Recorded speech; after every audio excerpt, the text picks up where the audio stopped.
जो इंसान कहते हैं ना कि मैं बस परफेक्ट हो गया, मैं बन गया, मैं बड़ी शैया, वो बस रह गया। अगले सवाल की तरफ चलते हैं। बिलाल भाई, जनाब खालिद हसनैन खालिद साहब किस तरह ऊपर के नोट्स लेते थे? मुझे भी ऊपर के नोट्स लेने का तरीका सिखा दें, बहुत शुक्रिया। जो सीनियर लोग हैं वो कहा करते हैं कि बेसुरा चल जाता है, बेताला नहीं चलता। ठीक है, बेसुरा तो चलो एक्सेप्टेबल होता है कि ये वक्त के साथ इंप्रूव हो जाएगा। जो है ही बेताला, जिसको ट्रैक का ही नहीं पता, ये फौरी तौर पे नहीं, 1-2-2.5 माह के बाद आप देखोगे कि आपके अंदर ज़मीन आसमान का फ़र्क आ जाएगा और आपका सीना ऐसा ऐसा मजबूत हो जाएगा। बिस्मिल्लाहिर्रहमानिर्रहीम। अस्सलाम वालेकुम दोस्तों, मैं हूं नात खां मोहम्मद बिलाल भट्टी। उम्मीद करता हूँ सब देखने वाले खैरियत से होंगे। आज होंगे आपके सवालात और मैं दूंगा उनके जवाबात। नात से मुतल्लिक जो आपने सवालात पूछे हैं, मैं आपके कोशिश करूंगा कि मुख्तसर वक्त में उनके जवाब दूं और आपके मसले हल करने में आपकी हेल्प कर सकूं।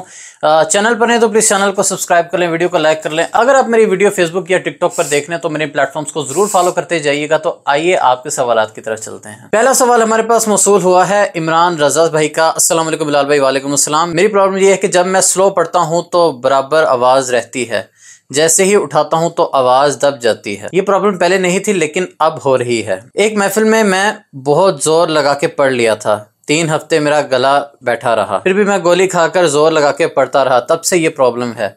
इसका इलाज क्या है, बताओ बिलाल भाई। देखें भाई, प्रॉब्लम ये है कि जब हम मनमानी करते हैं ना अपने गले के साथ, तब ये मसाइल पैदा होते हैं। हमने गले को समझ लिया मशीन। ये मशीन नहीं है, ये एक कुदरती ऑर्गन है। आपने इसके साथ जो है वो प्यार से पेश आना है, तो ये चलता रहेगा। अगर आप इसके साथ ज़ोर ज़बरदस्ती करेंगे तो फिर ये आपको तंग करेगा।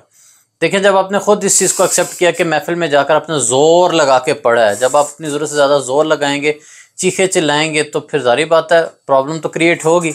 जब अपने आप कायम सुर से, अपनी रेंज से, अपनी वुसअत से बढ़ के पढ़ेंगे, फिर आपने कहा कि मेडिसिन खा के फिर मैंने ज़ोर से पढ़ा, तो फिर जुल्म तो आप अपने साथ खुद कर रहे हैं ना। तो देखिए, मेडिसिन कोई जादू नहीं है कि आप खाएंगे तो आपका गला जो है वो डबल परफॉर्मेंस देना शुरू हो जाएगा, ऐसा बिल्कुल भी नहीं है। अगर आपसे गलती हो गई है तो गले को दें रेस्ट। ठीक है, कम से कम आपको चाहिए कि 10 से 12 दिन आप कोई महफिल ना पढ़ें, गले का जो आपने डैमेज किया उसको रिकवर होने दें। रिकवर किस तरह से होगा कि आप उसको रेस्ट दें, रियाजत या प्रैक्टिस रोक दें, नीम गर्म पानी का इस्तेमाल करें ताकि गले की जो रेजिस्टेंस है उसका मसला हल हो, और उसके अलावा आप मेडिसिन जो है वो टाइम पर लें और अपनी रेंज को फिर आइंदा के लिए समझ लें कि भाई मेरा इससे आगे रेंज नहीं है। अपनी रेंज में रहकर पढ़ें तो इंशाल्लाह ताला आपको एक प्रॉब्लम नहीं आएगी। और आपसे गुजारिश करता चलूँ, आप कमेंट्स में इलाज ना पूछा करें कि जी गले को ठीक करने का इलाज बता दें, खांसी का इलाज बता दें, ज़ुकाम का इलाज बता दें। देखिए, मैं हकीम या डॉक्टर नहीं हूँ, मेरा शोबा नातखानी से है। अगर मुझे कुछ टोटके या मेडिसिन का पता है तो मैं यहाँ पर ऑन एयर नहीं बता सकता, क्योंकि हर मेडिसिन, हर टोटका हर किसी के लिए होता भी नहीं, और इस तरह से विदाउट एनी अथॉरिटी किसी को बताना ये लीगली जुर्म है, जिससे मैं भी परेशानी का सामना मुझे करना पड़ सकता है, तो आपके लिए भी सेहत के नुकसान हो सकते हैं। हाँ, मैंने कुछ अपनी वीडियो में शहद और नीम गर्म पानी का जिक्र किया, उससे कोई नुकसान नहीं होगा इंशाल्लाह। तो वो चीज़ मैं ज़रूर शेयर करूँगा जिससे आपका नुकसान ना हो। अगले सवाल की तरफ चलते हैं। टेम्पो के हवाले से एक भाई ने सवाल किया था। टेम्पो वाली वीडियो के नीचे उन्होंने कमेंट किया कि ये सब के बाद रिकॉर्ड किस पर करना है जनाब, ये भी बता दें, रिकॉर्डिंग कैसे करनी है ऑडियो। अच्छा, टेम्पो को समझने का एक ये भी मकसद होता है कि आप जो कलाम जो टेम्पो पर, रिदम पर, ताल पर पढ़ सकें और रिकॉर्ड करवा सकें। सिर्फ इसका यही एक मकसद नहीं है, और भी काफ़ी सारे मकासद हैं। ज़रूरी नहीं कि आप सिर्फ रिकॉर्डिंग के पर्पज़ के लिए टेम्पो को समझें। टेम्पो को समझना हर किसी के लिए ज़रूरी है जो भी वोकलिस्ट है, चाहे उसने कलाम कल को प्रोफेशनल रिकॉर्ड करवाना है या नहीं करवाना, लेकिन उसको पढ़ने के लिए, अपनी वोकल क्वालिटी को इम्प्रूव करने के लिए और अपनी पढ़त को निखारने के लिए टेम्पो का समझना बहुत ज़्यादा ज़रूरी है। जो सीनियर लोग हैं वो कहा करते हैं कि बेसुरा चल जाता है, बेताला नहीं चलता। ठीक है, बेसुरा तो चलो एक्सेप्टेबल होता है कि ये वक्त के साथ इंप्रूव हो जाएगा। जो है ही बेताला, जिसको ट्रैक का ही नहीं पता, जिसको एक समत में चलना ही नहीं आता कि वोकल को एक तरतीब से कैसे रखना है और रिदम पर और ताल को किस तरीके से समझ के उसकी तमीज करके पढ़ना है। एक ना पढ़ने वाला जो सामीन है ना, वो इस चीज़ को बहुत जल्दी जज कर लेते हैं, ये बंदा कुछ ना कुछ तो गड़बड़ कर रहा है। जो बंदा टेम्पो से आउट होता है वो साफ दिखाई देता है कि ये ठीक नहीं पढ़ रहा। टेम्पो का रियाज लाजमी करें, रिदम का रियाज लाजमी करें, ताकि आपकी आवाज़ एक ट्रैक में, एक बंदिश में चलने की आदी हो जाए। आपको पता लगे कि ये बाउंड्री है, मैंने इसके अंदर इस रिदम में रहकर पढ़ना है। जब आप रिदम में आपको पढ़ना आ जाएगा तो ऑटोमेटिकली आपके सुर एक्यूरेट होते चले जाएंगे। ये नहीं कि आपको सुर का रियाज नहीं करना पड़ेगा, आपको सुर का रियाज बहरहाल करना पड़ेगा, लेकिन आपको एक समत, एक डायरेक्शन मिल जाएगी कि भाई मैंने अपनी आवाज़ को इस सांचे में लेकर चलना है।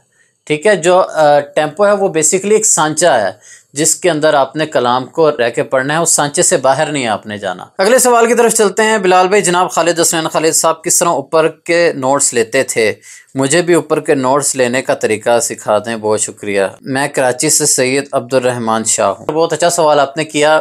आपने जिक्र किया मुल्क पाकिस्तान के अजीम उस्ताद सना खां मरहूम जनाब खालिद हसनैन खालिद रहमतुल्लाह अलैह का, अल्लाह करीम उनके दर्जात बुलंद फरमाए। दुनिया नात का बहुत बड़ा सरमाया और बहुत बड़ा लॉस, जो कि मैं कहा करता हूँ कि ये शायद पुर ना हो सके।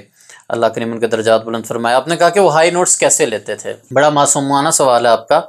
चले मैं इस पर थोड़ी सी गुफ्तगू किए देता हूँ कि सबसे पहली बात तो ये कि उन पर करम था, ख़ास अल्लाह पाक की अता थी जो कि हर किसी के हिस्से में नहीं आती।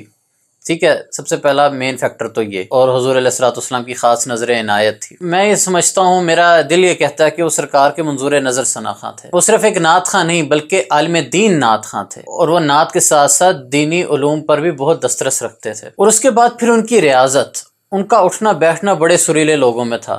ठीक है, फिर उनकी मेहनत, फिर वो कॉम्प्रोमाइज़ नहीं करते थे कि मैं कोई बाजारी तर्ज पढ़ूँ या बाजारी कलाम पढ़ूँ। वो हमेशा उन्होंने नात को नात समझ के पढ़ा है। और मैंने ये चीज़ देखी है कि उन्होंने अपनी पढ़त में दिन ब दिन वो जिद्दत लाया करते थे, यानी कि शरीयत की हुदूद व क़यूद में रहते हुए वो रोज़ नित ने एक्सपेरिमेंट किया करते थे कि फ़ज़ा में कुछ ऐसा किया जाए कि वो भली महसूस हो। उनके कलामों में आपको रिदम भी नज़र आएगा, हाई नोट्स भी नज़र आएंगे, गिरा का रंग भी नज़र आएगा। यूँ समझ लें कि वो हनफर मौला थे और वो दिल से नात पढ़ा करते थे। तो आपने खालिद हसनैन खालिद साहब की कामयाबी देखी है, पीछे उन्होंने जो मेहनत की है, जो स्ट्रगल की है, जो रियाजत की है, उस पर भी नज़र रखें। इंसान अगर उस चीज़ को अचीव करना चाहता है तो ज़रूरी है कि इंसान के कान भी उतने सुरीले हों। आप पहले इस चीज़ पर फोकस करें कि आपके कान सुरीले हों। कान सुरीले किस तरह से होंगे कि आप ज़्यादा से ज़्यादा खालिद हसनैन खालिद साहब को सुने और दीगर जो सुरीला पढ़ने वाले हैं उनको सुने, क्योंकि सुरीला पढ़ने के लिए सुरीला सुनना बहुत ज़्यादा ज़रूरी है। तो जितना आप ज़्यादा अच्छा सुनेंगे और बारीक काम को ज़्यादा सुनेंगे तो आपका मिजाज आहिस्ता आहिस्ता ये बनता चला जाएगा कि मैं भी जो है वो इस चीज़ को ट्राई करूँ। तो फिर जब सुनने के बाद अपने ज़हन में वो जो चीज़ें, वो कंपोजिशंस जब नक्श हो जाएंगी तो फिर जब आप कोशिश करेंगे तो आपके लिए बड़ी आसानी होगी। नेक नियति हो और कोशिश हो तो इंसान की अल्लाह पाक मदद फरमाता है और आपको इंशाअल्लाह ताला आपकी मंजिल ज़रूर मिलती है, बशर्ते ये कि आप प्रैक्टिस जारी रखें, रियाजत जारी रखें। सबसे पहले अपने लो नोट्स की तरफ आप तवज्जो करें, डायरेक्ट हाई नोट्स की प्रैक्टिस ना करें। अपने पहले बेस के सुर पक्के करें, फिर अपना कायम सुर जो आपका नेचुरल स्केल है उसको पक्का करें, उसके बाद फिर आप हाई नोट्स का सोचें। और हाई नोट भी आप डायरेक्ट अपने ऊपर वाले नोट में, ऊपर वाले सा पे नहीं जाके पढ़ना शुरू कर देना। नेचुरल जो आपका टोन है उससे आप रोज़ 1 स्केल 2 स्केल बढ़ा के पढ़ना शुरू करें, ताकि आपका एक ऊपर जाके कॉन्फिडेंस बन सके। डायरेक्ट ऊपर आवाज़ लगाने की कोशिश करेंगे, डायरेक्ट लास्ट नोट पर जाएंगे तो वो आपके गले के लिए भी हार्मफुल है। तो इन चीज़ों पर आपने अमल करना है, तो इंशाल्लाह ताला आप इन सीनियर्स के सदक़े में इंशाल्लाह ताला कामयाबियों के मनाजिल तय करेंगे। अगले मेरे ही स्टूडेंट का मैसेज आया है, फ़रहान शहज़ाद का। अस्सलाम वालेकुम उस्ताद जी, क्या हाल है? वालेकुम अस्सलाम। मैं बिल्कुल ठीक। कलाम का रियाज करते वक्त गले में दर्द करता है। फ़रहान बेटे, आप माशाल्लाह अच्छा पढ़ने वाले हो। जब आप रियाज करो ना, कोशिश करो कि आप पहले 1 गिलास पानी पी लो। ज़्यादा ठंडा नहीं पीना, सादा पानी आप पी लो। और कोशिश करो कि खाली पेट रियाज करो तो वो ज़्यादा बेहतर है। यानी कि फजर के बाद आप बैठ जाओ, या रात के खाने से आप पहले मगरिब से इशा के दरमियान आप रख लो। यानी कि नॉर्मली अब बड़े दिन हैं तो, क्योंकि जब मैं वीडियो रिकॉर्ड कर रहा हूँ ये गर्मियों के दिन चल रहे हैं, आप न जाने इस वीडियो को कब देखेंगे। तो आजकल तो वैसे ही दिन बड़े हैं, तो आप जो है वो रात के खाने से पहले यानी कि मगरिब के करीब आप प्रैक्टिस की तरकीब बना लो, तो इंशाल्लाह ताला गला दर्द नहीं करेगा। अगर आप गले को तर करके प्रैक्टिस करोगे। और कलाम की प्रैक्टिस से पहले आप आकार का रियाज कर लिया करो, 7 सुरों की प्रैक्टिस कर लिया करो। इससे एक दफ़ा गला आपका तैयार हो जाता है, वार्म अप हो जाता है प्रैक्टिस के लिए। तो फिर जब आप कलाम की प्रैक्टिस करेंगे तो गला दर्द नहीं करेगा। और वही बात है कि हाई नोट पे जाके बहुत ज़्यादा ओवर जगह लेने की ज़रूरत नहीं है। अपने गले को बचा के प्रैक्टिस करो तो इंशाल्लाह ताला आपको कोई प्रॉब्लम नहीं आएगी। अगला सवाल हमारे पास आया हाफिज ताहिर भाई का। प्लीज़ मेरी रहनुमाई कीजिए, बेहद कलाम पढ़ चुका हूँ, बहुत सारी महफिल अटेंड की भी हैं, शौक से मुझे लोग सुनते भी हैं, पर मेरे अंदर मुझे कमी महसूस होती है, सांस बहुत चढ़ता है और मेरा सीना थक जाता है, जोर लगता है नात पढ़ते हुए। हर नातों की कॉपी कर लेता हूँ। मसला यह है कि मुझे ठंडी खट्टी चीज़ों से फ़ौरन गले में प्रॉब्लम बनती है। बहुत अच्छे सवालात आपने शामिल किए। सबसे पहले मैं ठंडी खट्टी चीज़ों पर बात करना चाहूँगा कि अगर आपका गला सेंसिटिव है तो आप इन चीज़ों से परहेज़ करें। और दूसरा, मैं आपको इस चीज़ की दाद दूंगा कि आपने जो ये बात कही कि मुझे पसंद किया जाता है, मुझे सुना जाता है बुला के, लेकिन फिर भी मुझे अपने अंदर कमी महसूस होती है। ये एक कामयाब बंदे की निशानी है कि जिसको महफिल में बुलाया भी जाए, उसको सराया भी जाए, उससे कलामों की फरमाइश भी की जाए, लेकिन फिर भी वो कहे नहीं यार मेरे अंदर कमी है। जो इंसान कहते हैं ना कि मैं बस परफेक्ट हो गया, मैं बन गया, मैं बड़ी शैं, वो बस रह गया, उसके जवाल के दिन शुरू हो गए। और जो कामयाबियों की मनाजिल तय करने के बाद भी कहे कि नहीं मुझे इम्प्रूव करना है, वो बंदा कामयाब है। सीखने की लगन बहरहाल इंसान को मरते दम तक अपने अंदर से नहीं मरनी देनी चाहिए। जो इंसान मरते दम तक सीखने की जस्तुजू में रहता है ना, वो ही कामयाबियों के मनाजिल तय करता है। आप इसी लगन को बरकरार रखो, बहुत आगे जाओगे। और दूसरा, जो आपने कहा कि मेरा सांस फूल जाता है, नात पढ़ते ज़्यादा जोर लगता है, तो आपको जो है वो अपना सीना मजबूत करने की ज़रूरत है। एक तो आप मॉर्निंग वॉक की तरकीब बनाओ, उसके बाद फिर जब आप वॉक के बाद थोड़ी देर बैठो, सांस इनहेल करके उसको अंदर रोकने की प्रैक्टिस करो, ठीक है। फिर उसको आहिस्ता आहिस्ता आपने छोड़ना ही नहीं। इनहेल किया, जितना मैक्सिमम उसको अंदर रख सकते हो रखो। जब मतलब देखो बस हो रही, फिर आहिस्ता आहिस्ता करके आप उसको छोड़ो। आपको ज़्यादा सांस फेफड़ों में इनहेल करने की जब आदत हो जाएगी तो ऑटोमेटिकली आपका सांस जो आहिस्ता आहिस्ता पक्का होता चला जाएगा। उसके साथ मेरी आकारों वाली वीडियो देखो, आकार का रियाज करो, आ हा का लंबे से लंबा आकार करने की कोशिश करो। तो ये फौरी तौर पे नहीं, 1 2 2.5 माह के बाद आप देखोगे कि आपके अंदर ज़मीन आसमान का फ़र्क आ जाएगा और आपका सीना ऐसा ऐसा मजबूत हो जाएगा। ये आपको टिप्स सदाबहार करनी है, ठीक है। ये नहीं कि अपने 1 2 माह किया उसके बाद आप छोड़ दो। जब छोड़ोगे तो फिर डाउनफॉल की तरफ जाना शुरू हो जाओगे।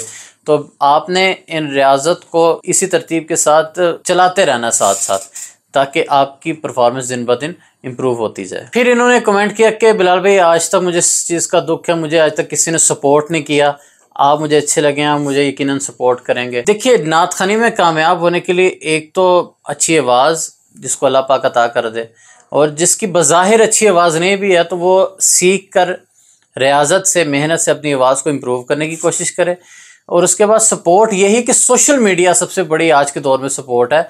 आप पहले सीखो, अपनी आवाज़ को इम्प्रूव करो, फिर आप टिकटॉक पर, फेसबुक पर, यूट्यूब पर अपना कंटेंट डालो। हम करते क्या हैं, पहले कंटेंट डाल देते हैं, फिर देखते हैं कि हमें महफिलें नहीं आ रही और हमें जो है वो कोई सपोर्ट नहीं करता। आप पहले अपनी आवाज़ पर मेहनत करो, अपनी पढ़त को इतना मजबूत करो सुनने वालों पर वो असर तारी कर सके।